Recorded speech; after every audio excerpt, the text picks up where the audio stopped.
It was a snowy winter morning, and the girl was busy preparing food for the upcoming dinner.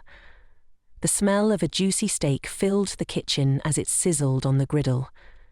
She was just about to flip it when an angry woman suddenly burst in, slapping the skillet in frustration.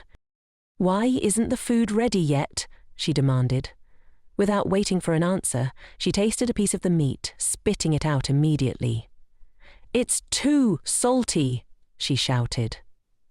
The cook, calm and emotionless, looked at her without flinching. "You expect people to eat this?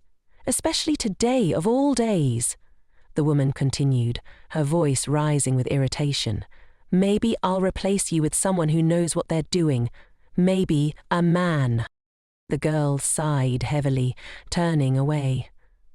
Then, with a strange smile, she replied, "Unfortunately, I can't call on my family's employees to do work outside their duties."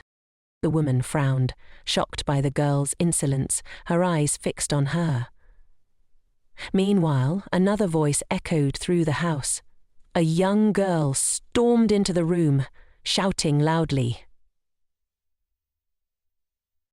"Where's the item I asked you to find?" she demanded. The cook, slightly surprised but unfazed, wiped her hands and handed over a package. But the young girl snatched it from her angrily, tearing it open only to find it wasn't what she had asked for. "What is this?" she shouted, her anger boiling over. The cook, still calm, sighed and looked at the ceiling. "I saw something like it on Instagram a few days ago," she said nonchalantly. "It's kind of popular." "I know." The young girl, now visibly frustrated, held onto the package tightly, refusing to let go. "Don't you dare touch it," she snapped. "Next time, get me what I asked for." As tension simmered, the woman ordered the cook to throw the package away and get some food delivered instead.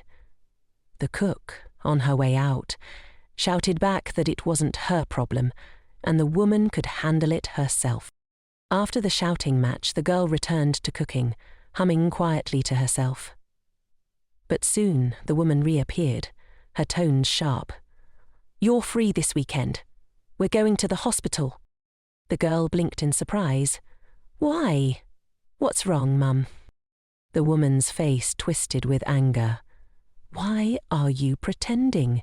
You know exactly what's wrong. It's been over a year since you got married and still no children." She spoke as if it were obvious. "It's your fault. You need to get smart and figure this out. If you can't, I'll do it for you."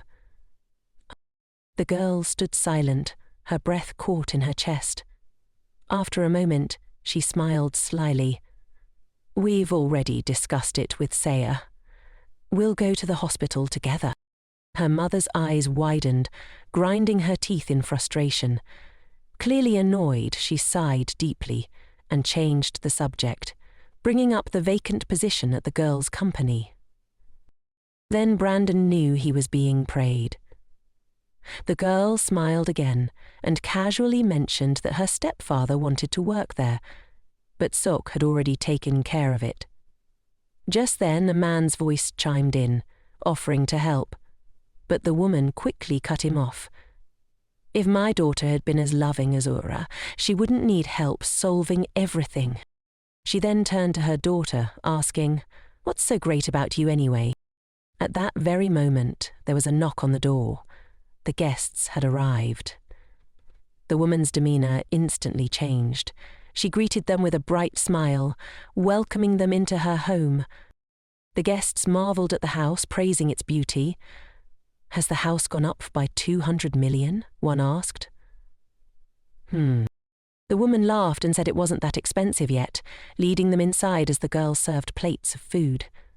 The guests complimented her, calling her beautiful beyond words, and thanked her for the lovely meal.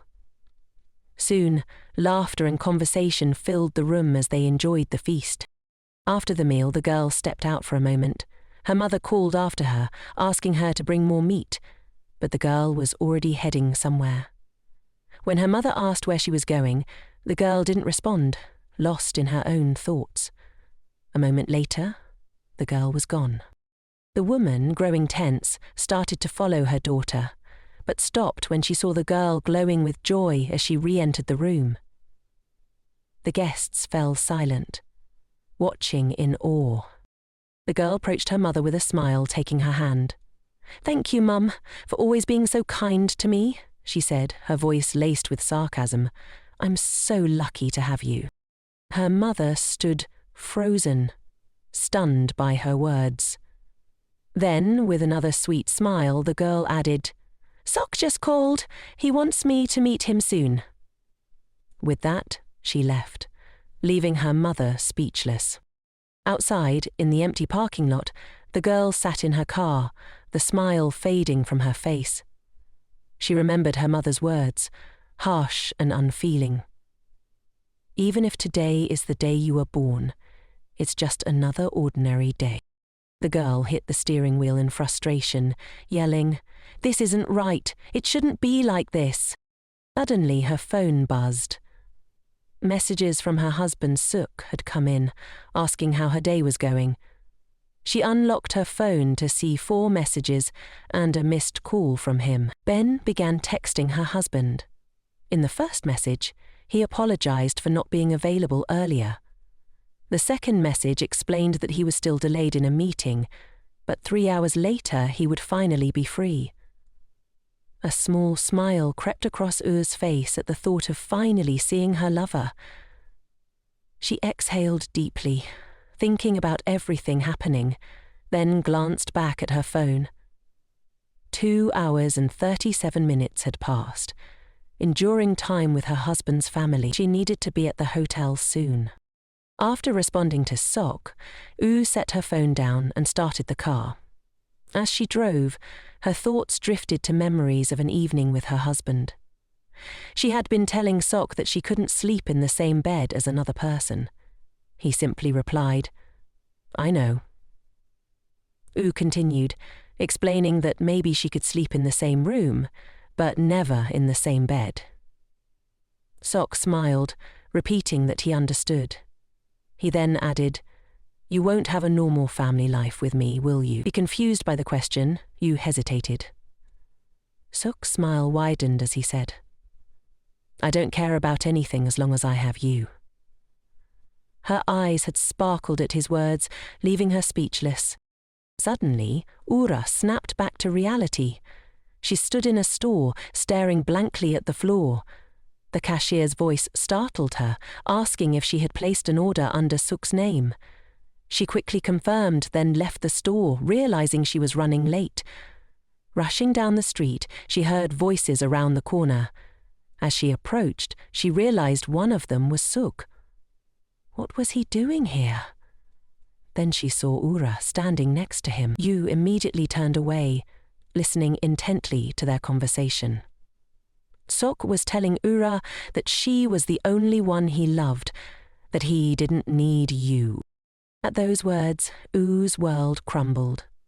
She froze, barely processing what Sok was saying next, that he would file for divorce soon and be with Ura.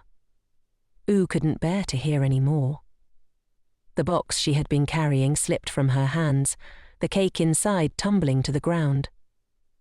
Sok and Ura turned sharply at the noise, and there stood Ura, her face blank and emotionless.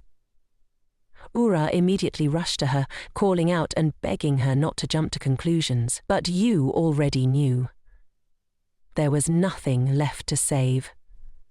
She smiled bitterly, turning away from them. Ignoring their pleas, she began to walk quickly, wanting to escape them, their betrayal ringing in her ears. As Ura chased after her, Yu's steps quickened, her anger growing. Ura finally grabbed her arm, forcing her to stop. "Please, just listen," Ura begged, for what felt like the 100th time. Furious, Yu asked one simple question. "Did you know that Sok was in love with you?" Ura couldn't answer, her silence revealing the truth. Ura couldn't answer. Then why did you keep hanging around him? Guilt flooded Ura's face. She confessed that Seok was kind and understanding, and she had assumed her feelings were fleeting. Grabbing Yu's hand, she urged her to talk to Seok, that he could change his mind. Ura gritted her teeth, realizing how selfish Ura truly was. Sok chimed in, attempting to defend himself, but U shot him a venomous look. She ripped her hand free from Ura's grasp and walked away, no longer willing to listen to them. Her pace quickened until she was nearly running, lost in a blur of emotion. She couldn't hear or see anything around her, including the crosswalk timer ticking down. A speeding car bowed through the intersection, and by the time U noticed, it was too late. The car's headlights glared like demon eyes in the dark, and in an instant, Yu's body was airborne. Her heel remained on the ground, leaving a red trail behind. Ura screamed, horrified by the sight. Sok instinctively tried to shield her eyes, but the damage had already been done. Tears welled in Yu's eyes as she hung in the air, thinking of one thing. Why had she ever believed Sok could change? In her final moments, everything became painfully clear, but it was too late. Yu died on the very day she had wished she wouldn't. The story shifts back to the past, to an orphanage on a night when it was snowing heavily. Yu had been abandoned as an infant, left crying in front of the door. She had gone through many adoptions and rejections, but one night, a pair of hands lifted her from the darkness. She was adopted by a wealthy family, and for a time, things seemed to improve. But soon after, her adoptive mother, Jumin, passed away, leaving a deep void in Yu's life. What followed was even worse. Her adoptive father, Shanghai, brought home another girl, the same age as Yu. This girl was Ura, who was overjoyed at the thought of having a sister. U had been diligently practicing piano, playing in large concert halls, pouring all her energy into her performances. But no matter how hard she worked, she could never outshine Ura, who excelled effortlessly in everything she did. Yu watched from the sidelines, always overshadowed by her sister, even in their school years. While her parents praised Ura for her academic success, Ura stood trembling as she looked at her own grade sheet. From the moment Ura was born, she had been surrounded by misfortune, always overlooked. She remembered walking down the school corridor, minding her own business, only to open her locker and have a pile of ruined books and notebooks fall out. The students laughed at her, mocking her for being adopted. She knew exactly who had spread the rumors. Yu looked across the room and spotted Yakan, who was laughing with the others, her voice echoing in the corridor. The pain of betrayal hit hard. Her own sister, enjoying herself while Yu stood isolated. At home, Yu tried to reassure herself that things would eventually be okay. She could get through it. But just as she was finding some peace, a noise outside her door caught her attention.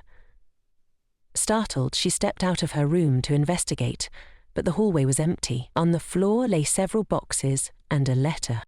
Curious, she picked up the letter and opened one of the boxes. Inside was a record player. Confused but intrigued, Yu unfolded the note.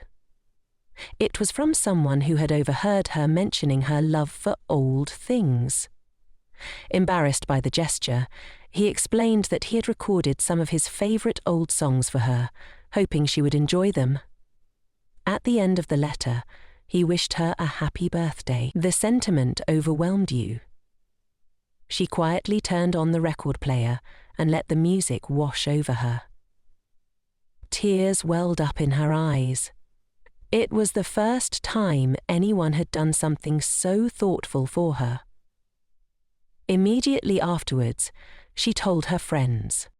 Years later, those memories remained vivid. Yu had never planned to marry Suk, but the daughter of the president of WJ Retail marrying the son of his driver felt like a fairy tale. Despite her parents' decision, Yu still felt like an outsider, and Suk's affection seemed to be the only genuine part of her life. She remembered his words, how he had once promised to try as long as they were together. But now, those same words felt hollow, tearing at her heart. Her thoughts snapped back to the present. She was still standing in front of that speeding car. In a blink, Yu was airborne, her heel left behind on the ground. The echoes of Sok's betrayal, the man who swore to her sister Ura that she was the only one he loved, rang in her ears. Her world had been stolen from her, piece by piece. And just like that, Yu's hard life came to a tragic end. But then, something strange happened. A voice called to her, faint at first, but growing louder. Yu's eyes shot open. She was alive. Confused, she found herself back in her bed, with Ura standing over her, asking how she was feeling. "What?" Yu gasped. "Wasn't she dead?" Slowly, she sat up, disoriented. Ura smiled and reminded her that today was the dress fitting for her wedding. She must look her best. Ura's heart raced. Was this a dream? She hurried to the mirror, staring at her reflection, trying to make sense of it. Grabbing her phone, she checked the date. July 19th. But that couldn't be right. Wasn't it supposed to be November 20th? She blinked, staring at the strange marking on her wrist. Panic set in. Could it be that she had somehow travelled back in time? Determined to make the most of this second chance, Yu went to her dress fitting, trying to play along. The seamstress tightened the wedding gown, and as Yu stood in front of the mirror, she sighed, holding back her emotions. The sales clerk asked if everything was all right, and Yu reassured her it was. But when she saw Sok, looking enchanted by how beautiful she looked, her smile faded.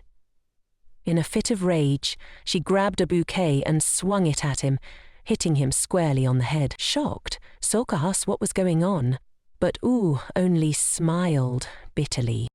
Grabbing a pen from Seok's pocket, Yu tore the wedding dress right down the front. The saleswoman was aghast. Yu declared that this was her marriage dissolution gift to Seok, then casually handed over her credit card to pay for the now ruined dress. As she left the shop, Yu knew that this was her turning point. She would reclaim everything that had been taken from her. She would reclaim everything that had been taken from her. Later, Yu met with a friend in a small, cozy coffee shop. Her friend, puzzled by Yu's decision to meet dog Ayo, asked why she had called for this impromptu meeting. Yu casually mentioned that she had broken up with Sok, shocking her friend. As they talked, Yu explained that Sok had fallen for Yura, leaving her no choice but to move on. Her friend's astonishment was evident, but Yu only laughed. The conversation turned to dog Aoyu. The heir to a wealthy family but known for his reckless behavior and obsession with gaming. Yu's friend was skeptical, but Yu seemed unfazed. She had a plan now, a vision for her future that didn't involve Seok or anyone else who had betrayed her. The past was behind her, and this new life was hers to shape. At an upscale event 2 days later, Yu found herself in the company of Dog Ayo, the younger son of the Sogging group, a man with a powerful presence and a well-tailored suit. He seemed like the perfect candidate for marriage, but as Yu scanned him, she recognized the same self-centered traits she had seen in Sog. Yet this time, Yu was different, no longer the naive girl from her past life, but someone who knew exactly what she wanted. Finally, Yu sat across from the guy her sister was interested in. After a brief conversation, Dogok tapped the table with a card, drawing Yu's gaze. He casually told her they should meet at the hotel later. Yu was stunned by his audacity and laughed to herself. Though she'd heard rumours that Dogok was arrogant, she hadn't expected him to be worse than those whispers. Dogok continued, saying he had also heard rumours about her. He understood she wasn't one of the easy ones. He smirked, remarking that Yu was actually quite the entertaining conversationalist. Immediately, Uppal joined in, rosing from the sofa. Front showed up convinced Uppal's math skills and completed their task. Uppel grinned and said it was just a meeting. Uppel raised an eyebrow and questioned whether he always had to be so direct. Uppel grinned and said it wasn't so bad, after all. Yu stared at him. I figured this was a test the moment we met, she said coolly. I'm not a fan of guys who flash a room key as their first move. Doruk, taken aback, tried to recover. He muttered that trusting his future to the woman who made him use that key on their first meeting didn't seem like a terrible idea. He met Yu's judgmental gaze, but couldn't read her expression. Yu stood up. I'm sorry, but I don't think I fit into the future you're imagining, she said. Doruk, unfazed, wished her luck. Yu sighed deeply, deciding it was time to head home. Just as she turned to leave, she heard a familiar voice behind her. She spun around to see Yura standing there, with Seok at her side. The sight of them together made Yu's stomach churn. The reality of her memories hit her all at once. She froze. Yu knew she had to act, to show her sister that she was stronger. Without thinking, she turned back to Doruk, staring him down. Only one round for this test, right? At that moment, Yura noticed her sister in the cafe, her eyes widening as she saw Yu sitting with Doruk. She could hardly believe what she was seeing. Meanwhile, Doruk was confused by Yu's cryptic statement. One round? What do you mean? He asked. Before Yura could approach, Yura leaned forward, grabbed Doruk by the collar, and kissed him. His eyes shot wide open in shock. Across the cafe, Yura and Sok stood frozen, utterly bewildered by what they were witnessing. Yura's face twisted from one of joy to one of disbelief and anger. Doruk, still processing the situation, suddenly realized that he was enjoying it. He reached out, cupping Yu's face as he deepened the kiss. Yu's eyes fluttered open, surprised by his reaction, but she didn't pull away. Until she finally remembered why she had started this in the first place. She broke away abruptly, wiping her lips in embarrassment, avoiding his gaze. Doruk blinked, still dazed, trying to comprehend why Yu had stopped. Just then, Yura marched over, her expression stiff. What are you doing here, Mr. Doruk So? She stammered. Sok greeted Doruk, clearly just as surprised. Yura forced a smile and said it was quite the coincidence to run into Yu and Doruk here. Yu, turning to face Yu, simply asked what she was doing there with Sok. Before Yura could answer, Yura turned back to Doruk and smiled. Dinner tonight? She asked, teasingly handing him the room card. Doruk smirked. I think that sounds like a good idea. Yura and Sok exchanged confused glances as they watched Yu and Doruk continue their strange flirtation. Doruk took the card from Yu, and they both smiled at each other, leaving Yura fuming. The scene shifted to the hotel room. Doruk explained that it wasn't a suite, just a business room. He sighed and said, a business room. The number of women that have ever made it this far before. The number of... Yu interrupted, apologizing for the earlier kiss. She told him he was free to report it to Yura if he wanted to. Doruk chuckled, wiping his lips. What are you talking about? He asked. It wouldn't be as fun if we played by the rules. He leaned back, asking why Yu really wanted to meet him. Yu paused, then answered, because of the wedding. Doruk looked puzzled. Is there any other reason for a blind date? Yura turned away. Yura seems to like you, she said quietly. She turned back. Doruk raised an eyebrow. Is that why you wanted to marry me? Jean met her own reflection in the window. At first I thought it was about you, but now I'm thinking about starting a company. She turned back to face him, her eyes hard. I know about your grandfather's condition for investing. The condition is marriage. Once you get married, he'll let you start a venture. Doruk stared at her, processing her words in silence. Yu, sensing his hesitation, asked, "What do you think about that?" Doruk smiled, surprised by how well she knew his circumstances. Interesting, he muttered, his eyes narrowing. You talk like you know the future. Yu's phone suddenly vibrated, breaking the tension. Doruk glanced at it. Yu checked the caller. Yura. She immediately rejected the call. Doruk frowned. Why didn't you answer? Before she could respond, another call came in. It was Sok this time. Yu rejected it again and shrugged. Doesn't matter. Yu set her phone down and asked Doruk, "What are your plans for tonight?" She glanced up. "If you're free, we could spend the evening together." Then she felt his weight on her shoulder. Doruk's eyes widened, caught off guard. Wait, you saying we should sleep together? How? He burst out laughing, unable to contain himself. Jude stood there, puzzled, realizing too late the double meaning of her words. Flustered, she covered her face with her hand. Doruk, still chuckling, leaned forward, asking, "What exactly are you after, are you? A fake marriage, perhaps?" "I don't think I ask for much." He stared at her curiously.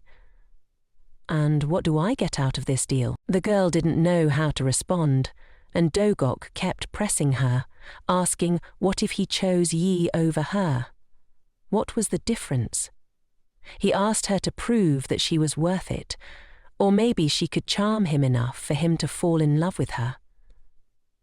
U silently stared into his eyes, trying to think of something to say. However, she found herself amused by how similar Doruk was to her.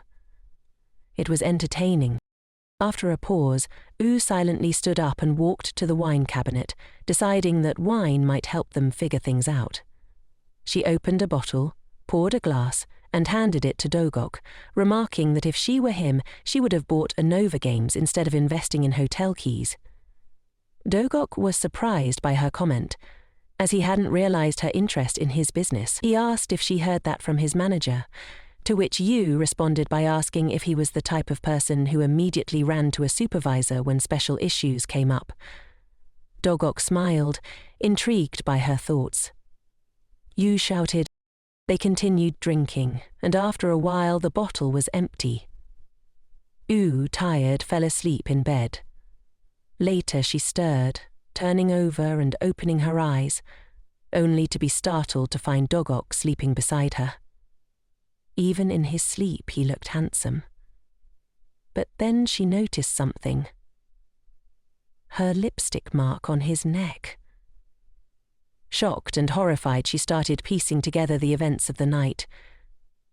She had found Doruk's lip mark. She remembered them drinking together, her removing her coat and then throwing herself at him, saying she wanted to sleep. The memory made her blush. Deciding she needed to leave before Doruk woke up, she tiptoed around the room. But when Doruk shifted in his sleep, she jumped in fright, thinking he was awake. However, he remained asleep, much to her relief. Smiling at how handsome he looked even now, she left some money on the table to cover the cleaning costs and slipped out. As Yu drove away, her expression showed no sign of joy. Eventually, she arrived at her destination, her grandfather's hospital room. Upon entering, she saw him hooked up to an IV. He was surprised to see her and immediately took her hand, apologizing for everything. He told her she was his only granddaughter, repeating the apology over and over, with tears in his eyes. Yu felt a deep guilt. 3 months earlier, her grandfather had passed his entire inheritance to Ura, and Ura knew she needed to verify his words.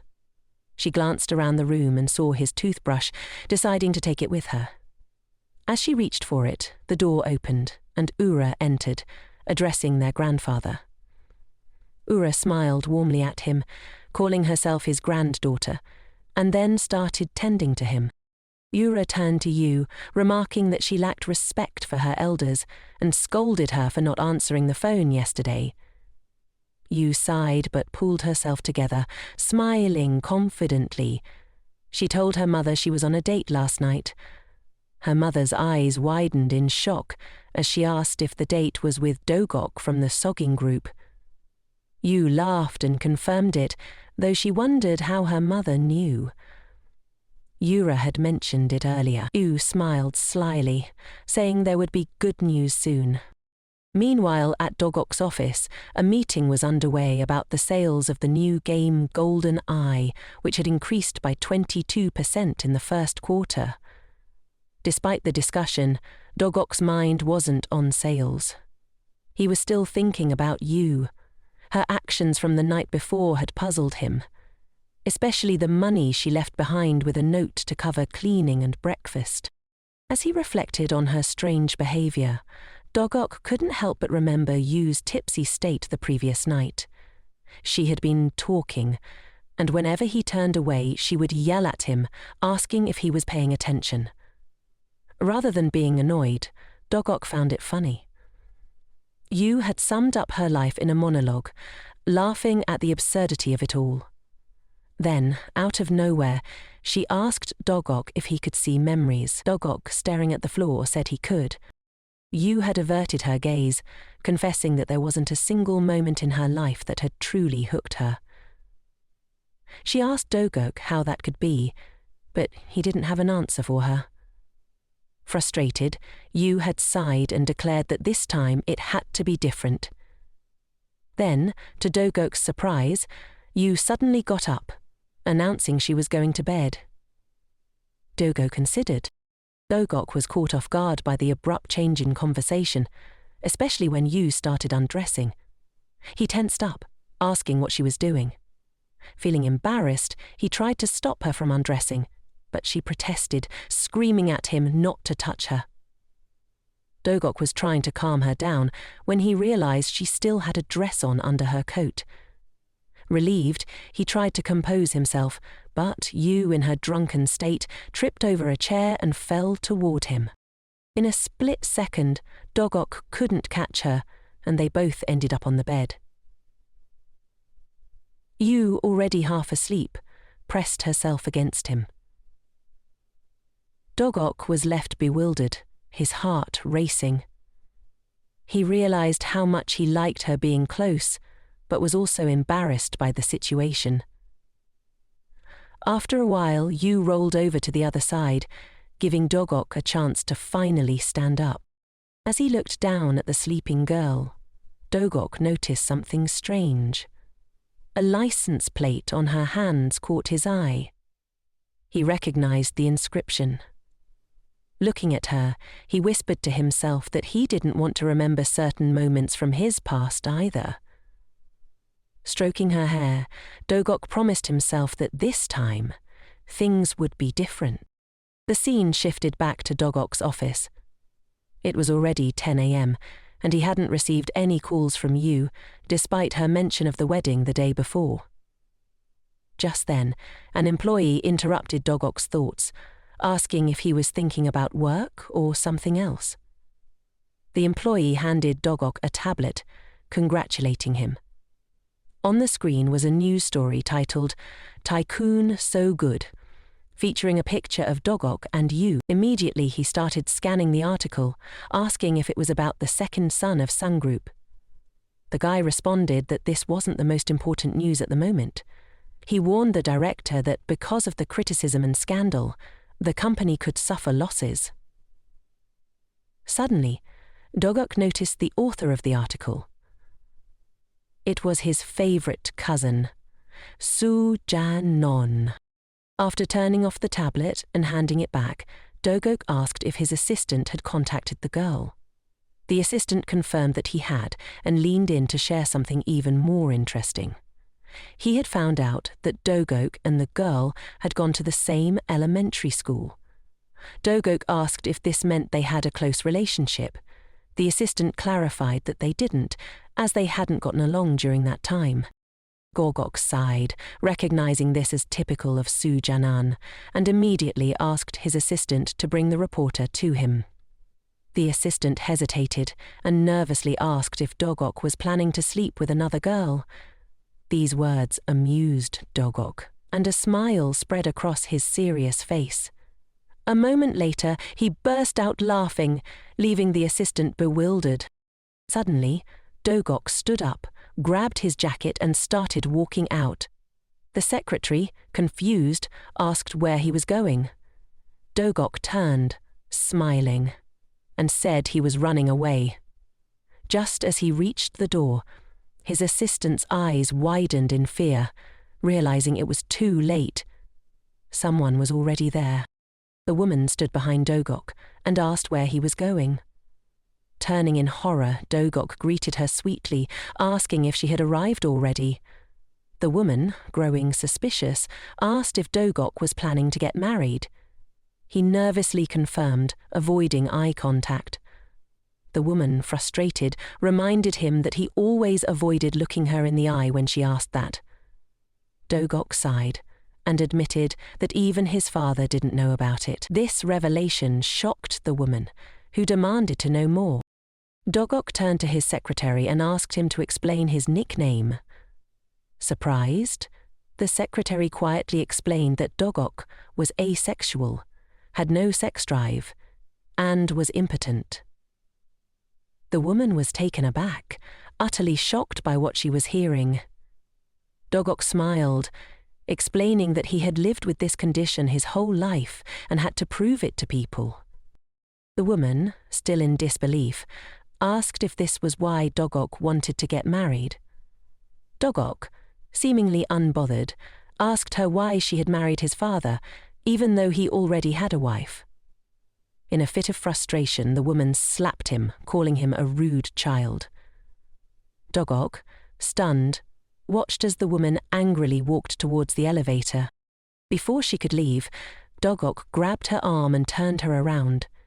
He confidently told her that he would reclaim his father's company and win back both his father's love and his grandfather's legacy. The woman, unsure whether to believe him, asked what he meant. Doruk smiled sweetly, assuring her that he would make it happen. The scene shifted to a beautiful beach. Yu was on the phone, being asked where she had disappeared to. She calmly replied that she was at the beach, which shocked the person on the other end, who exclaimed that she must be crazy. Yu then confirmed that she was going to marry Doruk Aio. The friend on the phone, laughing, asked why she should help her. Yu sighed, hinting that she knew about her friend's secret relationship, which made the friend spit out her coffee in shock. The friend, panicking, asked how Yu knew.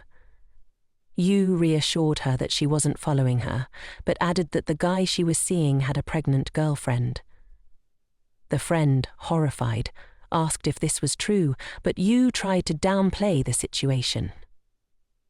As the conversation continued, Yu suddenly spotted someone and abruptly ended the call. "If you think I'm lying, try and act out the conversation." Doruk stood in front of her, having finally found the girl who had been on his mind. He asked why she had stayed by the sea, admitting that he hated the beach. Avoided the question, asking why he had been looking for her. Doruk explained that she hadn't answered his calls, and that he wanted to return the money she had left. Yu, confused, told him there was no need to return anything. Doruk sighed, explaining that it was unusual for someone to leave a note and run away. Yu, taken aback by his confidence, jokingly asked if he had run out of money. Doruk smiled and admitted that he had suffered a loss, a significant one. He then reminded her that she had mentioned the wedding first, and he intended to take full responsibility. Although Yu was speechless, Doruk smiled and declared that there would indeed be a wedding. He thanked her for the incident and emphasized that her time was running out. If she didn't act soon, her sister would be the one standing next to him. Yu tensed, not wanting that outcome, and told him she understood. Doruk then invited her to have a meal with him, repeating the request when she hesitated. Yu, still uneasy, tried to refuse, claiming that she had her reasons for not eating with others. Doruk laughed, saying not to worry and that he would go first. He reached into his pocket and held out 2 bills, asking her to apologize properly for the kisses, the leaked photos, and the note. Tearing up the bills, he insisted that they should eat together, calling it the first condition of their wedding.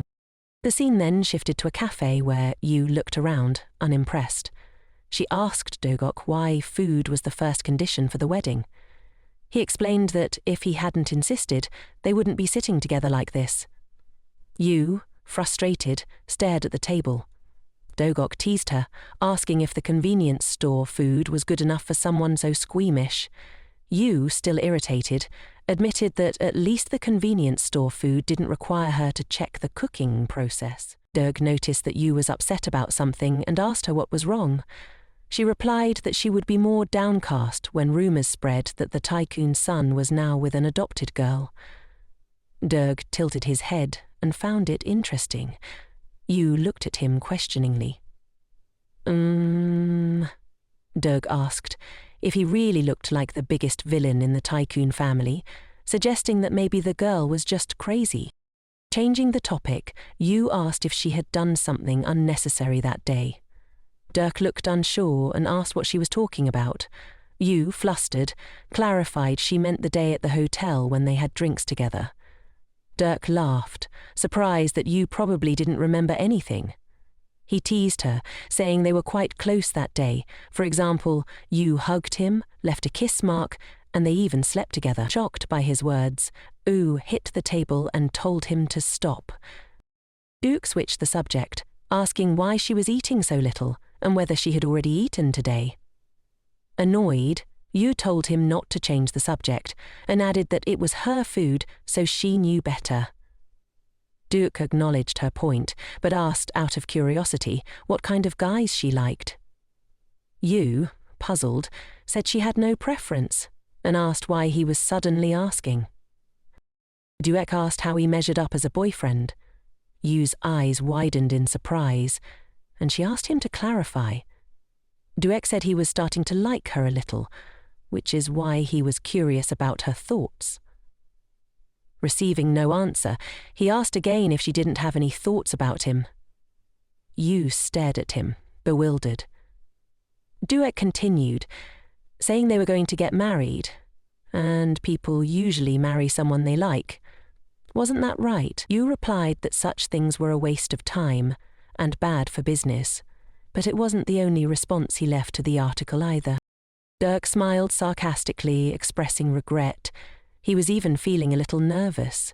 He started tapping the table and began to mention that night again, but I cut him off sharply, telling him to stop talking nonsense. Doruk smiled, noting that he hadn't even said anything yet. Ben smiled too, noting that I hadn't even faltered. How was it that she managed to slip up too? Yu noticed that Doruk was staring at something on her hands. Looking down, she realized it was the strange inscription that appeared after death. Quickly, she covered it with her sweater sleeve, not wanting him to see it. She asked if he had noticed anything on her wrist. Doruk, puzzled, asked if she was hiding something.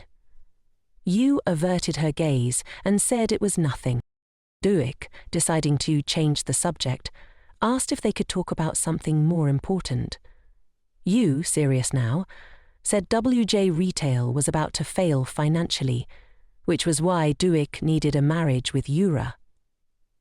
Doruk confirmed that he had insisted on the marriage as it would help him attract more investors. He explained that marriage was one of the conditions under which his grandfather would invest in the company and, if things went well, he could eventually control the company's shares. Yu smiled and revealed that she had already bought 5% of the shares and that they would sell out quickly as soon as WJ Retail's stock dropped. Doruk was impressed by her foresight, but noted that it might take 30 years to achieve that goal. Yu smiled again and said that's why she needed him, so he would invest in her company. Puzenia nochot kasmia vidlacha convenjus kovortsalenda games. Tucha considered whether WJ Retail was worth the investment. Yu promised that he wouldn't regret it. Tucha considered whether she wouldn't regret it. Tushon talme Yu uninterested in their games, refused. Yu, uninterested in their games, refused. Tucha continued that what they were doing wasn't much different from playing a game, where there was a 50/50 chance of getting caught. Yu, undeterred, confidently replied that they would succeed no matter what. Suddenly, Yu received a message saying the results of a requested DNA test would be known in 2 weeks. Yu was thrilled, but tried to hide her excitement. Doruk noticed her happiness and quietly said he was happy for her. Yu looked at him questioningly. He smiled, saying he liked her plan and encouraged her to keep trying. Doruk stood up, and Yu realized her plan had failed. He mockingly told her that if she wanted to marry him so badly, she should propose. Yu shouted in disbelief, asking what he was talking about. Doruk continued, saying that in that case they'd need wedding rings. No kissing, though. Yu, shocked, started laughing nervously, saying that since it was necessary for the marriage, she would do everything required. Doruk didn't expect that response. Yu held out her hand and declared that it was a proposal. Later, Yu drove home, deep in thought about the mystery surrounding her grandfather's death and the transfer of the inheritance to Ura. She feared the suicide note was forged and resolved to uncover the truth. As soon as she entered the house, her stepmother slapped her hard, shouting at her for not answering the phone and worrying everyone. Rubbing her cheek, Yu realized she had been wrong to think this woman was her biological mother. Her stepmother, arms crossed, said that legally she was still Yu's mother, unless Yu had found someone else. Yu retorted, asking if it was okay for Yura to have an unlawful relationship with a man. Her stepmother was furious, unable to believe what she had just heard. Yu sharply grabbed her mother's hand, saying she knew exactly who she was. The stepmother who had raised her since she was 9, and Yu added that she would marry Du. Their conversation was interrupted by Yu's father, who came in and demanded that they stop arguing. He scolded Yu for how she was speaking to her mother.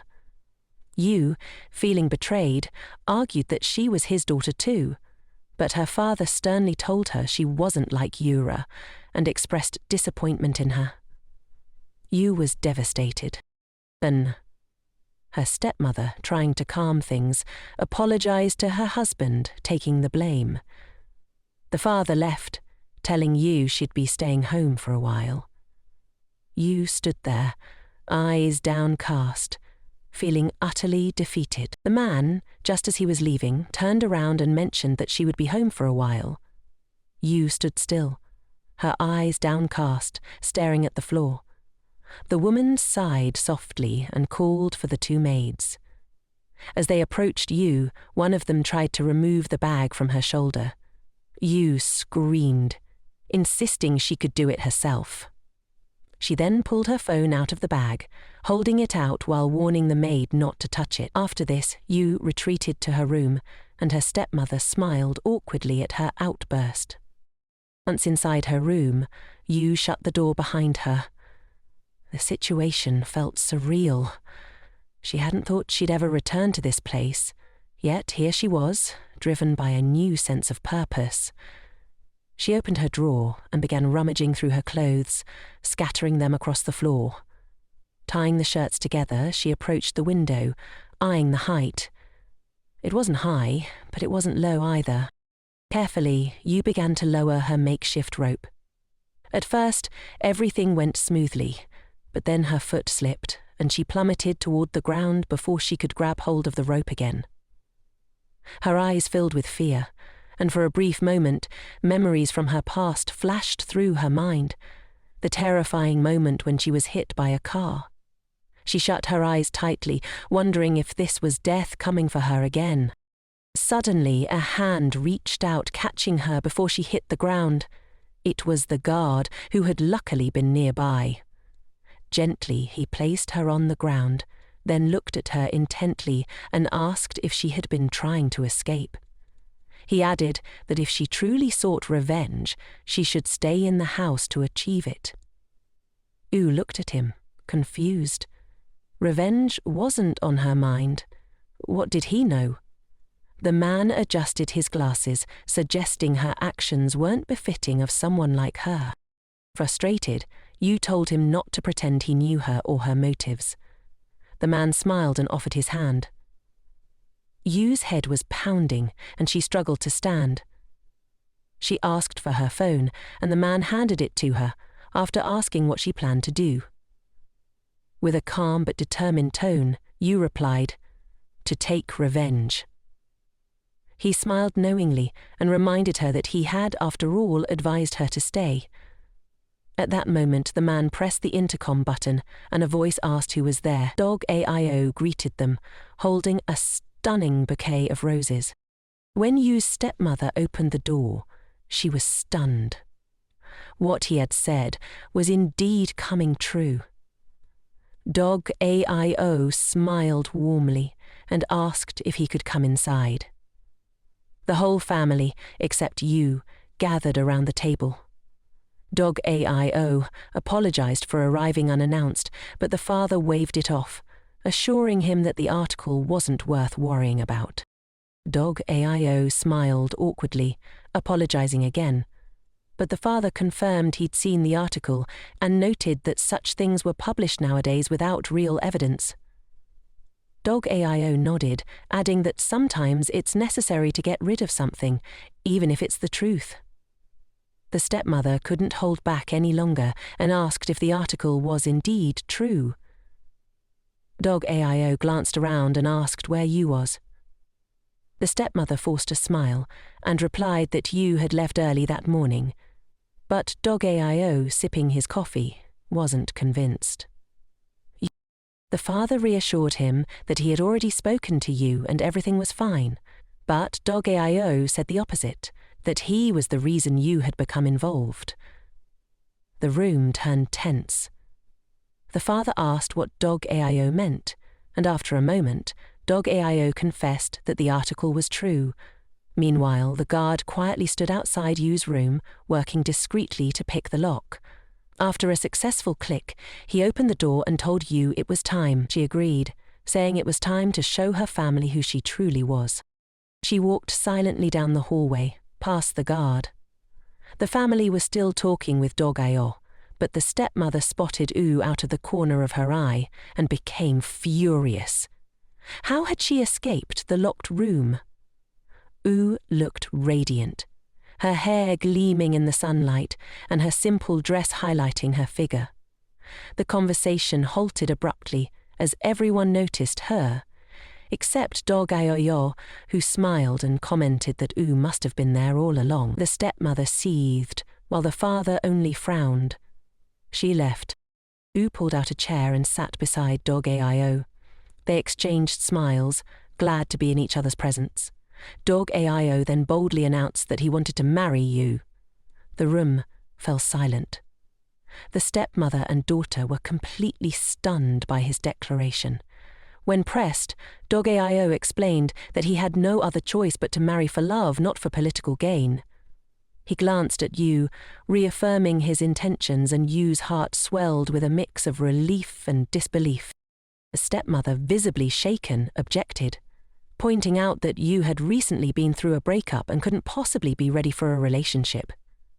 Yu's father agreed, suggesting it might be best for her to move on from recent events before rushing into anything new. Yu, now tense, lowered her gaze, unsure of what to say. Dog Ao took Yu's hand, promising to help her figure out what she truly wanted. He then stood, ready to leave, telling Yu they had reservations at a restaurant. Moments later, they were in his car, speeding down the road. Yu, still processing everything, asked him directly what his price was. Dog AIO laughed, reminding her that they had already discussed this. At the restaurant, Yu felt uncomfortable, not used to being treated so delicately in such a public setting. She distracted herself by scrolling through her phone, but when she opened a message from Sujan, she realized there had been no response. Her thoughts were interrupted when Dog AIO asked if she was going to eat.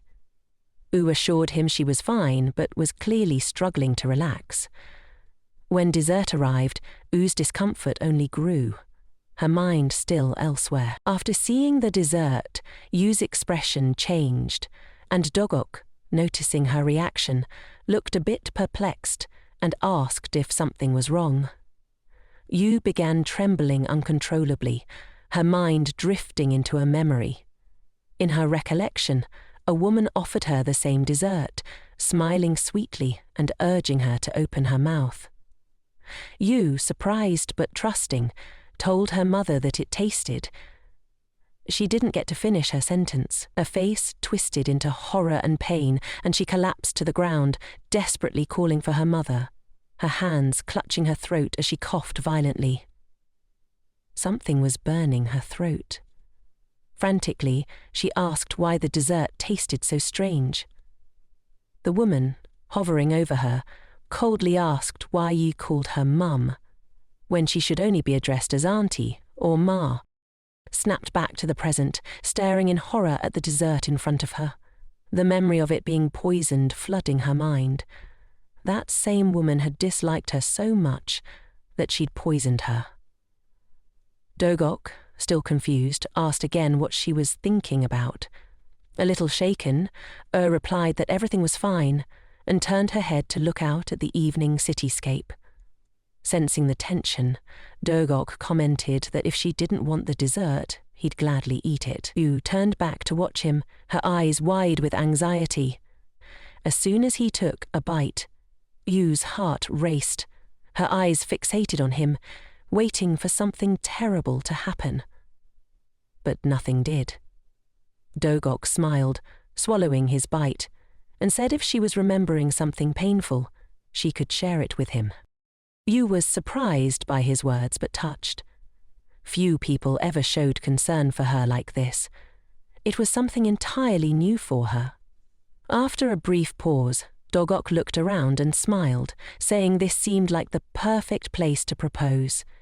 He then asked if she had prepared the wedding rings and a kiss. Yu, taken aback, thought he was joking, but to her surprise, Doruk got up from his chair and knelt in front of her, wide, dark eyes fixed on Ben's plate. The colour was darkening around his cheeks as he pulled a small box from his pocket. "What are you doing?" she asked nervously. Doruk smiled, opening the box to reveal a stunning diamond ring that sparkled under the dim restaurant lights. "I'm making a real proposal," he said, his voice calm yet serious. Doruk then asked, "Will you marry me?" Before she could fully process what was happening. The ring was already on her finger. Suddenly, Yu asked if Doruk knew she was a zobik, someone who avoided kissing for hygiene reasons and had a strong aversion to uncleanliness. Doruk, taken aback, laughed and asked, "What about the evening we had?" Yu, feeling a little flustered, brushed it off, saying it was just business. Doruk smirked, leaning in and teasingly said, "Well, since it was just business, then..." Before he could finish, Yu grabbed him by the shirt, interrupting him, and declared that since she hadn't proposed, she had prepared a kiss instead. She pulled Doruk close and kissed him gently, standing on her toes to reach him. Doruk's bewildered expression softened as he began to enjoy the moment. Their lips, once inseparable, finally parted. Embarrassed, U stepped back, saying, "That's enough for now." But Doruk, not ready to let the moment end, pulled her back by the waist and kissed her again. The scene shifted to Doruk's office on a bright sunny day. Doruk was scrolling through the social news feed when suddenly he saw a photo of himself and Yu kissing. Did he really get caught again? Just then his secretary walked in and teased that the director had become a celebrity. Doruk jumped, startled by the news. The secretary went on, saying it was now official. The director was a public figure. Doruk sighed, understanding the situation. After a moment, the secretary asked if Doruk wanted him to handle the article, maybe even asking Sujan, the reporter, to delete it. Or should he, jokingly, cut off Sujan's middle finger as a warning? Doruk tensed at the second suggestion, saying the first option would do just fine. At that moment, a notification popped up on Doruk's phone. It was a message from Yu asking him to have lunch together. The request left Doruk speechless. Yu? Inviting him to lunch? Without hesitation, Doruk responded that he'd be happy to join her. His heart raced as he turned to his secretary seeking advice. "If a girl invites you to lunch, doesn't that mean she's interested?" he asked. The secretary, pondering, cautiously replied, "Probably." Doruk, unsure, pressed further. The secretary finally relented, adding, "As your brother-in-law, I'd say don't get your hopes up too soon." Doruk, a bit taken aback, laughed nervously. Doruk was leaving his office, heading toward the exit where Yu was supposed to be waiting for him. As he walked, he told himself it would be best to avoid drawing too much attention. Suddenly, he heard someone calling out to him. Thinking it was Yu, he lifted his head with a smile, only to find Yuru standing in front of him, smiling brightly. She began walking towards him, and as she did, memories flooded back. In the past, a younger Yu stood off to the side, scuffing the ground with the toe of her sneaker, watching her sister Yuru from afar. Yuru had wanted to approach her, to reach out, but she had barely taken a single step when their mother pulled her back. The woman gestured toward the vast estate around them, telling Yuru that everything she saw now belonged to her. Then, pointing to the lonely Yu, she coldly remarked that Yu wasn't real, unlike Yuru, who was the real one. It wasn't the first time their mother had said something like this, and each time she would ask Yuru if she understood. As Yuru walked toward Doruk in the present, she thought about all the things her mother had said, how they were, in a way, true. She had everything, the real things. Now, here she was, standing right in front of Doruk, who was clearly surprised by her sudden appearance. She was deep in thought, feeling that Ura didn't deserve him. Breaking the silence, the girl greeted Dogu and reminded him that it was nearly lunchtime. AA suggested that if Dogu had no plans, they could have lunch together. Looking questioningly at Ura, Dogu asked if she meant him. The girl smiled, confirming she had come to meet him and have lunch. Realizing there was a reason behind her visit, Dogu playfully asked if she wanted to eat or get married at the same time. The unexpected question left the girl momentarily stunned. But just a moment later, like her mother, Ura composed herself, smiling, and replied that they could eat first and then get married. As she sank into her memories, the girl recalled how everything in that house had been hers since the day she arrived. Everything in the WJ retail family belonged to her. She was always showered with gifts during the holidays and had never felt inferior to anyone. Her wealthy, tycoon father ensured she received all the love she needed, along with the ideal, socially imposed image of a family. But for Ura, it was all about furthering her legacy, and she wasn't going to let anyone else have it, especially not her obsessive, perpetually disgruntled sister, Dog. Upple remembered the day they first met. She'd been angrily scrolling through social media when she heard a pleasant male voice. She turned to see a tall, handsome brunette who immediately apologized for being late. Unlike anyone she'd met before, he was captivating. Looking into his eyes for the first time, Aura realized he had everything she wanted. They spoke for hours, discussing various topics. Aura mentioned how she believed marriage should be between people of the same status who got along well. Dog accepted her offer of coffee, but when he set his mug down, he told her bluntly that he wasn't thinking about marriage. Shocked, the girl jumped up and questioned him. Standing from the table, Dog said he had no choice but to attend this meeting because his mother had requested it. As she tried to change his mind, Dogok cut her off, saying he didn't want a political marriage. Even though his words hurt, Ura still found him irresistible. She decided then and there that Dogo Ayo would be her husband, no matter what. But as she thought back to that day, Ura struggled to understand why Yu and Doruk were together. Why had they kissed that day? Why had he gone to her family's house and asked for permission to marry Yu on the same day? Seeing them hold hands, Ura couldn't keep her composure. She was filled with confusion and frustration, wondering why he chose Yu over her. Clenching her trembling fists, Ura knew taking him away wouldn't be easy. Returning to reality, she told Dogok they should eat first and then discuss marriage. But Dogok, clearly irritated, scratched his neck and said he wasn't interested in doing either. Smiling and looking into his eyes, Ura insisted she wanted a wedding. He averted his gaze, confused by her persistence. Turning back to her, he explained awkwardly that he already had a girlfriend. Surprised, Ura asked if he was truly going to marry her sister. Laughing, Dog folded his arms and pointed out that Ura was now trying to stop him. Suddenly, Ura began shouting across the floor that Yu had someone else, claiming her sister was only using Dogu for revenge. Taken aback, Dogu asked if Ura really believed that, if he didn't marry U, she should be the next option. The girl hadn't expected such a response, and looked at him with horror as the crowd in the building stared. Dogok, with a slight smirk, told Ura that he admired her boldness. He glanced at his watch, apologized, and added that he didn't have time to listen to Ura's tales. Without hesitation, he moved toward the exit, saying he had to leave. Ura quickly turned, trying to stop him, but Sudok interrupted, stating that he already had someone he was meeting for lunch. Curious, she asked who it was.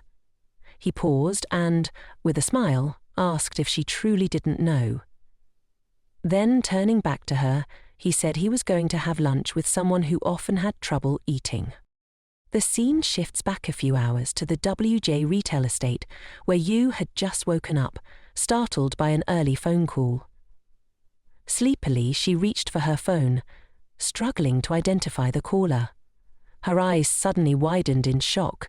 A picture of her kissing Dogu had been sent to her, with a message asking if it was a good photo. The sender casually mentioned that her brother was preparing a ring, and they had helped him a little. Yu immediately jumped up, trying to piece together the events of the previous night, recalling how Dogok had proposed and kissed her. Covering her mouth, she realized that he had orchestrated the whole thing in advance.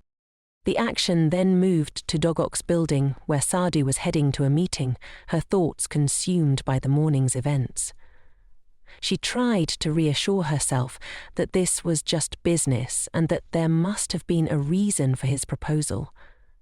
It didn't matter who started it. Business was business. As she lost herself in these thoughts, someone called out her name.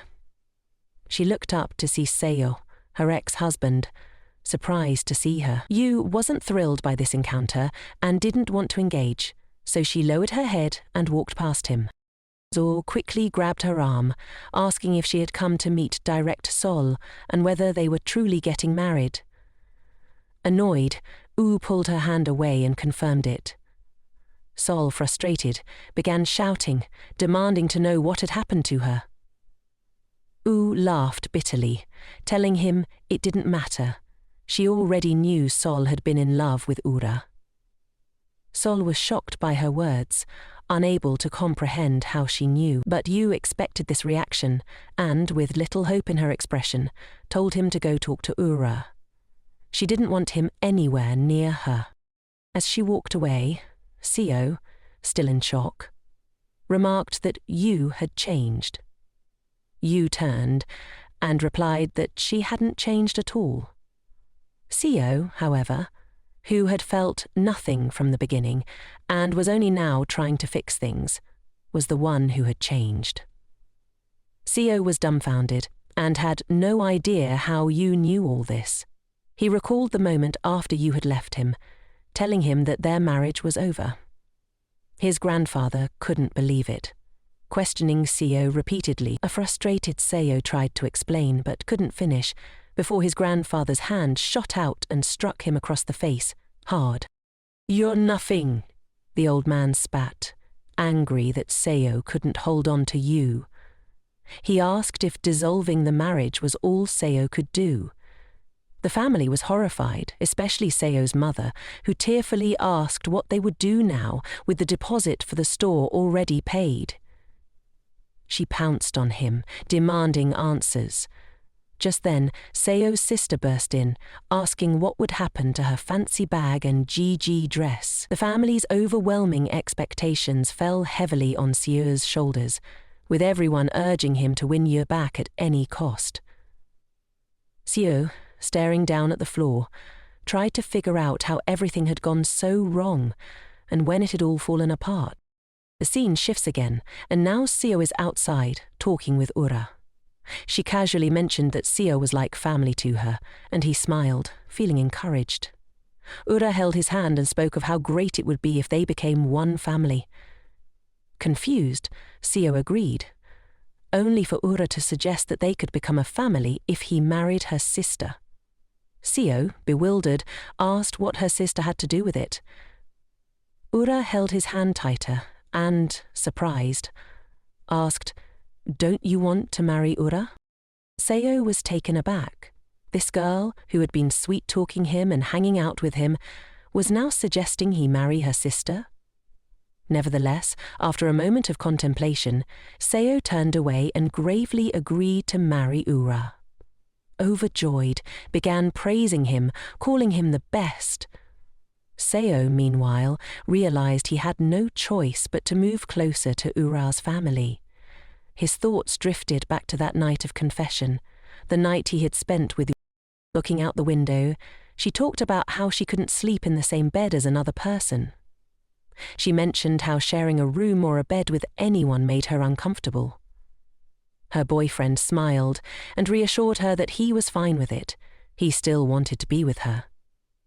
As he stared at the floor, he realized that things had turned out just as Yu had said. Maybe it was for the best, though there was one thing that continued to stress him out.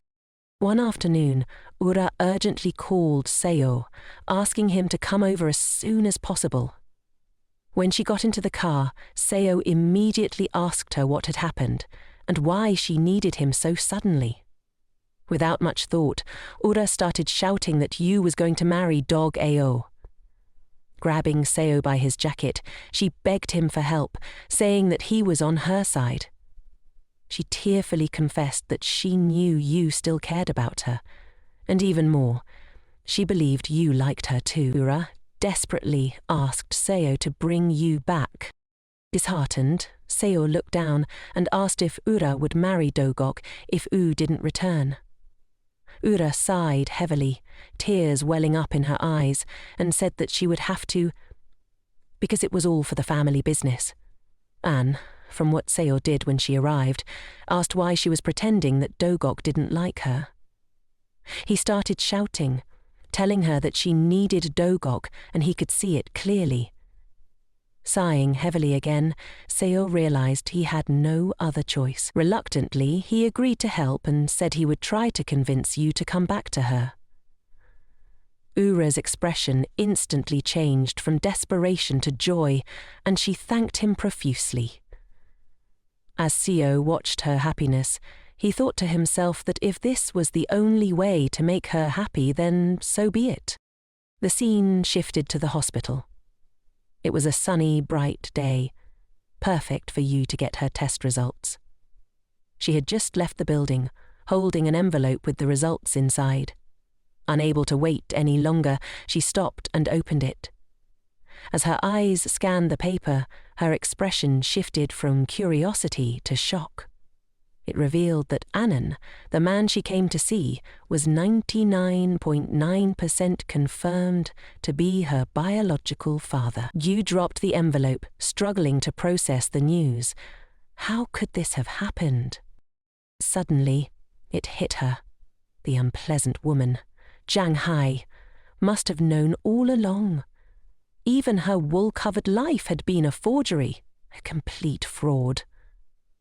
Yu looked up at the sky and laughed bitterly, tears streaming down her face. It hurt to realize that she would only learn about her real father's identity after his death. Later, Yu found herself standing in front of her house. The journey home had been difficult, and she was emotionally drained. As she reached for her keys, someone called out to her from behind. It was her ex-husband Sio's unpleasant relatives. They forced smiles, pretending to care about her well-being. Yu looked at them with disdain and asked what they wanted. Sio's mother began speaking, hesitantly, bringing up the topic of the marriage dissolution. She stumbled over her words, but eventually said they had come because they were worried. Seo stood emotionless as the woman continued pestering her with questions, trying to understand if Yu and Seo had fought. When the woman suggested they should simply ignore the rumors, her daughter Sei chimed in, saying, "All couples fight before they get married." Yu, already irritated by their presence, was growing increasingly stressed. Suddenly, Sei approached her and took her hand, suggesting they all go out to eat together to lift her mood. Without a second thought, Yu yanked her hand away and made it clear that she had no intention of going anywhere with them. Feeling cornered, Sio's mother then mentioned something about a contract. She hesitated but eventually blurted out that she was considering returning it, and, in fact, had taken out a loan. She sighed and said that everything was falling apart at the worst possible time. Yu, without any emotion, firmly said no and advised the woman to get a job. Turning away, she declared the conversation over and said there was nothing more to discuss. Just as Yu started walking away, the woman suddenly grabbed her arm and pleaded, asking if Yu wanted her to apologize. She begged Yu to reconsider the marriage, insisting that, although she didn't know what had happened between them, not all hope was lost. Looking at her ex-husband's family, Yu calmly stated that they no longer had anything to do with her. With that, she turned towards the door and began unlocking it. As a final statement, she made it clear that she had no intention of marrying Suk. Suk's mother, seemingly resigned, nodded and said she understood, but she hoped their promise still stood. Yu turned around, bewildered, as the woman, now on her knees, continued to plead. She promised she would give everything back, if only Yu would reconsider. Yu, tired of the theatrics, asked directly how the woman planned to return the money. Suk's mother, embarrassed, looked away, unable to answer. Yu sighed, telling them that once again they shouldn't count on her. Turning around, she told them to talk to her son instead. Her disheveled woman lowered her head, and Sei, horrified, asked her mother what they should do next. Suddenly, Suk's mum snapped. Grinding her teeth, she lunged at Yu, grabbing her by the hair and dragging her forward. The woman unleashed a tirade, bitterly complaining that Yu didn't even remember her birthday. She ranted that Yu was an ill-mannered girl who didn't know basic etiquette. Yu tried to break free but couldn't. Then she noticed something. A security camera. Realizing they were now out of frame, Yu knew she had to move. Slowly she started backing up, inch by inch, until she was back in view. Sei, witnessing the scene, stepped between her mother and Yu, trying to stop the chaos. but Suk's mother was beyond reason. At the last moment, she swung her arm wildly. There was a tense silence as her hand connected with Yu's face. The woman stood there, satisfied, while Yu stared at her, unfazed. Rather than reacting with anger, Yu began to laugh. This was the moment she had been waiting for. Lifting her hair to reveal the forming bruise, Yu asked the woman and Sei if they realized what had just happened. Her expression shifted, becoming sharper and more confident, as she coldly stated that physical assault had just occurred. Sok's mum, still fuming, demanded to know what Yu was talking about. But before she could finish, Sei called out to her mother, pointing upwards. There, hanging above them, was a camera. Sei tried to step away, but then came over quickly. She smirked, while being unsteady. "We are in the frame," she said, her voice filled with satisfaction. "It means I'll have fun with this now." Sei tried to take them to the police. Panic set in as Sei frantically begged Yu to forget the incident. Sei tried pulling her mother towards the door, urging her to leave. Wu exhaled, relieved. This nightmare was finally over. Just as she reached the doorstep, a man appeared, blocking her way. He asked how she was doing. Wu, slightly taken aback, asked who had sent him. Was it Grandpa? The man silently nodded. Yu then asked how her grandfather was doing, and the bodyguard replied that he was doing much better. Wu hesitated before asking if he would be able to travel to Seoul. The bodyguard said he wasn't sure. As Yu walked past him, the man suddenly turned and asked if it was true that Yu was getting married. Yu, surprised by the question, hesitated, but then confirmed it. The man looked at her, expressionless, and remarked that he hoped the man she was marrying was a worthy replacement for Yusok. Yu was puzzled by his words, recalling the strange things he had said before, like the time he caught her when she was about to fall, or the moment he advised her to stay home if she truly wanted revenge. Then she remembered the day of her father's death. That moment in the car, when she saw a missed call from Juanon, wondering why he had called her in the first place. The scene shifted to a small but charming restaurant. Doruk entered and was greeted warmly by his family, who were already gathered there.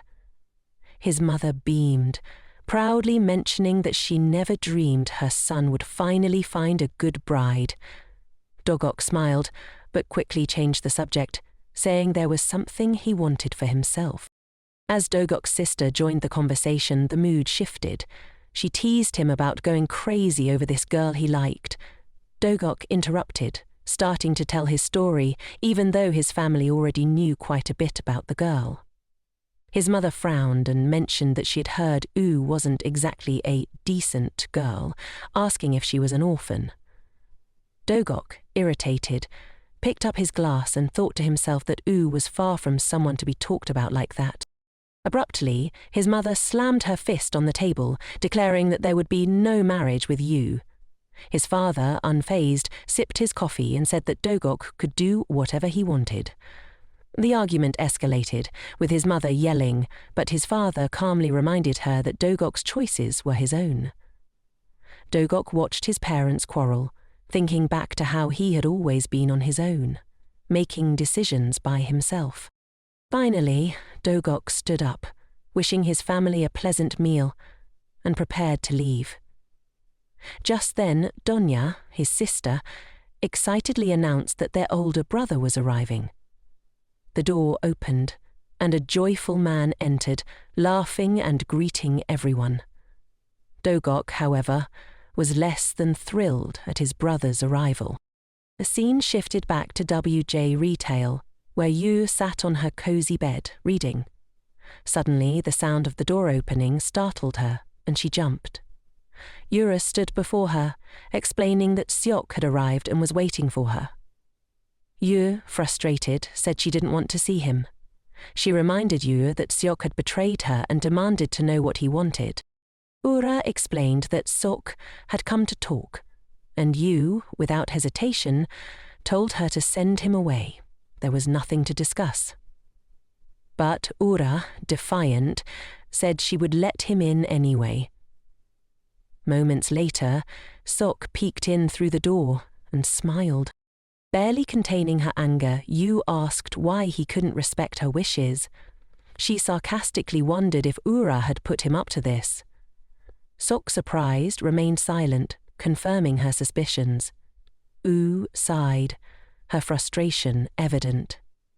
Sok approached her, pleading for another chance, apologizing for the past, and promising he would never hurt her again.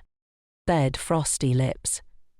But Yu, tired of his words, pulled her hand away and coldly told him to get out. Seok, devastated, fell to his knees, begging her not to marry Doruk, saying it would break his heart. Yu, baffled by his audacity, asked what he was even talking about. Seok, desperate, said he would pretend it never happened, and in that moment, proposed to her. Yu jumped at the turn of events and asked Sok why he was looking at the girl with such intense eyes. He responded that she understood everything and he still liked her. The girl, however, met Sok's gaze with disgust and distress, immediately recalling a day filled with overwhelming emotions. She remembered her sister and ex-husband, a couple once in love, and how he swore his love for her sister. As these memories surfaced, the girl began to smile madly and told Sok it was all a farce. It amused her to watch him pretend to care, but she wasn't willing to pretend anymore. With anger, she accused him of being at fault. Seok tried to reason with her, saying she wasn't like this before. Just then, something small hit him. He picked it up and asked what it was. U revealed that her family had visited her recently and handed him a flash drive, warning him that tampering with it would be unwise. It was just a copy. Looking at Seok's disappointment, she told him next time she wouldn't hesitate to go to the police. Defeated, Seok left the room in a fury. As Sok stormed out, Ura was walking down the corridor with a tray of water meant for Sok and Yu. She was puzzled by how quickly he left, but continued on to the room. Once inside, Ura sat across from Yu, confessing that her thoughts had been troubling her for days. She couldn't understand why Yu had supported her meeting with Doruk. Ura asked if her sister had led her down this path. Yu, bewildered, reflected on what Ura had said. It had all happened before her death and awakening. Ura mentioned how she noticed they were treated differently. Yu was constantly ignored, while she was praised. Yu smiled at the comment and said Ura didn't truly understand. Their mother had always said Yu was fake, not real, like Ura. As Ura processed this, Ura reminded her that she could do what she wanted now. Yu seemed to take pleasure in this idea, and without warning, splashed water onto her sister. Shocked, Ura demanded to know what Yu was doing, but Yu only laughed, reminding her that she had given permission to let go. Yu thanked her sister for the encouragement, and ominously added that this was just the beginning, worse things were coming. She even claimed that Doruk would be her husband. Horrified, Ura screamed that Yu couldn't be with him, but Yu coldly told her not to be jealous. Ura, desperate to understand, asked about Sok. They had been planning to marry. Yu calmly replied that she knew Sok loved her sister, which is why she ended things with him. Suddenly, Ura's anger surged, and she grabbed a glass of water, dumping it on U. Now both sisters were drenched, but while Ura was distraught, U only smiled, victorious. At that moment, a male voice interrupted them. It was Doruk. He looked perplexed, asking if the sisters were fighting. Embarrassed, they blushed as he entered the room, mentioning that he didn't realize he was such a frequent topic of conversation. Doruk handed Yu a napkin, wiping the water from her face, which made Yura seethe with jealousy. To her, Yura didn't deserve such care from Doruk, yet here he was, attending to her. He then asked the girl if she was okay. Yu looked carefully into his eyes, but then turned her head, noticing her stepmother in the doorway, furious. Seeing her stepmother's expression lifted Yu's mood. She told Doruk she wasn't feeling well, taking his hands in hers, and said that things weren't good at all. She pulled him closer, asking for a hug. Doruk, puzzled, hesitated for a moment before they found themselves sitting together in the car. Outside, heavy rain poured down. As they drove, Doruk commented that Yu was quite the actress. She sighed, admitting she had no choice. Silence filled the car as Yu stared out at the passing scenery. Suddenly, Doruk broke the silence by revealing that he had a similar situation with his older brother. Surprised, Yu turned to him, and Doruk explained that they had different mothers. In front of others, his brother pretended to be nice and perfect, but in reality, no one knew his true nature. Yu tried to recall his brother's name. Was it Jang Woko? Doruk confirmed that his brother wasn't perfect at all. With an angry look, he added that his brother was only genuine with him and no one else. Yu didn't know how to respond to Doruk's story, so she remained silent. They continued driving through the heavy rain, and Yu couldn't help but notice how serious and reliable Doruk seemed. She found herself thinking about how handsome he was. After a while, Yu coughed and asked where they were headed. Doruk laughed and told her it was a bit late to ask. Pointing to a building, he said that this was their new home, where they would live together. Yu screamed in bewilderment, asking if he had just picked her up and brought her here without telling her. Doruk calmly replied that if they didn't like it, they could leave. But Yu hesitated, not wanting to follow him. Ignoring her reluctance, Doruk told her to come along and stop freaking out unnecessarily. Soon they were standing in front of the door to their new apartment on the 5th floor. As they approached the door, Doruk asked if she remembered the day at the hotel. Confused, Yu asked him to clarify. Smiling, he said the password was the date they first met at the hotel. Exhausted, Yu asked if that date had any special meaning. Opening the door, Doruk confirmed it did. It was the night they spent together. She stopped at the threshold, her mind flashing back to that night. The night had been relatively normal, but she shuddered at the memory of the morning after and the lipstick mark on her neck.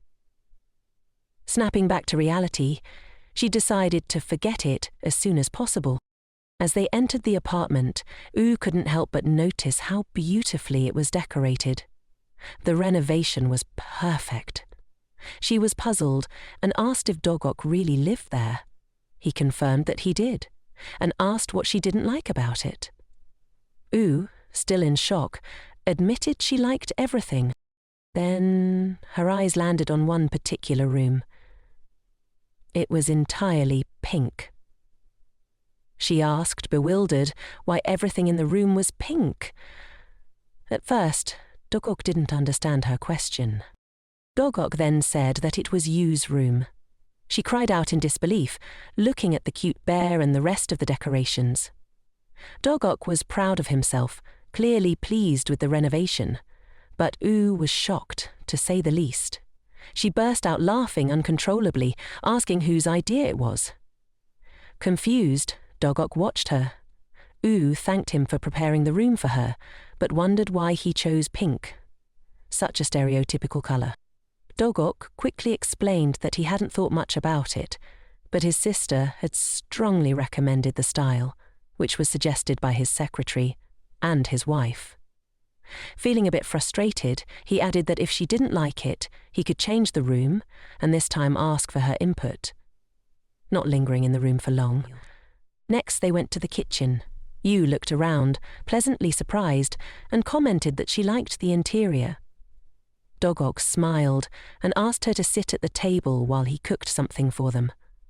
Yu's expression immediately changed, and with horror she asked if he was really going to cook. Doruk replied that he was, since she hadn't eaten anything all day. Yu reminded him that she doesn't eat with others, and was upset that he had forgotten, or maybe never remembered at all. Doruk, tying his apron, reassured her that he remembered and boasted that he could cook better than even the most expensive hotels. But Yu stood her ground, insisting that she doesn't eat food cooked by other people. Curious, Doruk asked why she had such a rule. Yu frowned, then looked down, frustrated. She explained that it was because she couldn't trust anyone. She remembered a childhood incident when her stepmother had poisoned a seemingly ordinary dessert. Every time she recalled the event, she shivered, and from that moment she stopped trusting anyone who gave her food. Doruk, feeling slightly offended, asked if she couldn't trust men too. He looked at her surprised face and asked if she thought he might poison her. He then asked why they were getting married if Yu didn't even trust him. Yu reminded him that their relationship was purely business and that they didn't need to be subservient to one another. Doruk, undeterred, said she would have to marry him regardless. Confused, Yu asked what he meant by that. Doruk repeated that she didn't trust him enough to even eat his cooking. Thinking for a moment, Yu was pensive. Doruk told her not to worry. He would let her watch everything he did in the kitchen. Soon he was chopping vegetables and preparing the meal, while Yu observed, still trying to understand why he was doing all this.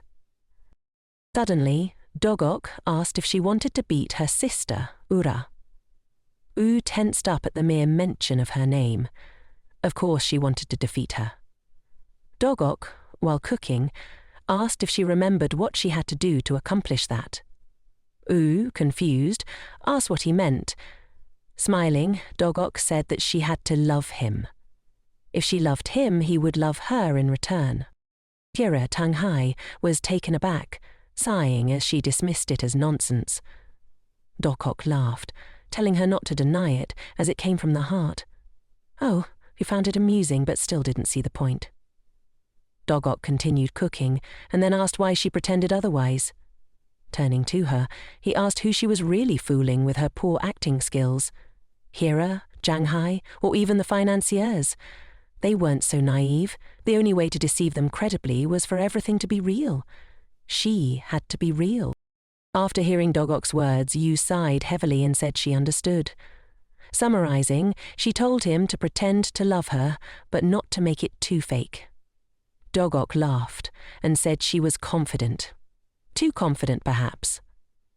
Yu, with a proud look, placed her hand on her heart and said that she was confident itself. Doruk smirked and said that in that case he looked forward to seeing her genuine self. By then, Doruk was almost done cooking. The second dish was nearly ready. Yu watched the process, but still couldn't figure out what he had been working so hard on. Finally, Doruk presented his dish, a radish dish with a creamy sauce. It looked truly appetizing. Yu stared at the work of art in bewilderment. Doruk handed her a silver spoon, and Yu looked at him questioningly, asking why she needed it. Doruk explained that if she had any suspicions, she could use the spoon to check the food. He reminded her that she had seen the entire cooking process and knew there was no poison involved. Doruk abruptly approached her, saying that this wasn't right. Yu looked at him in confusion as he scooped up a spoonful of food and ate it himself, to show her there was nothing wrong. Yu, even more puzzled, asked what he was doing. Doruk set the spoon down and, swallowing, told her he was just confirming the food was safe. Doruk smiled and told Yu to look at him, assuring her that as far as she could see, he was fine. Still in shock and confused, Yu continued to stare at him. Doruk held her gaze and told her that she could trust him now, though no, she should trust him. He asked why Oo was silent, but she simply told him to stop talking about it. Perplexed, Doruk asked again, just to be sure he hadn't misheard. Oo, frustrated, yelled at him, asking if he thought everything was forced. Doruk looked at her, guilty, and apologized. He hadn't meant to make it seem forced. He simply wanted to have dinner with her. He apologized again, not realizing how it had come across. Yu met his gaze and explained that it did seem forced to her. Then she told him she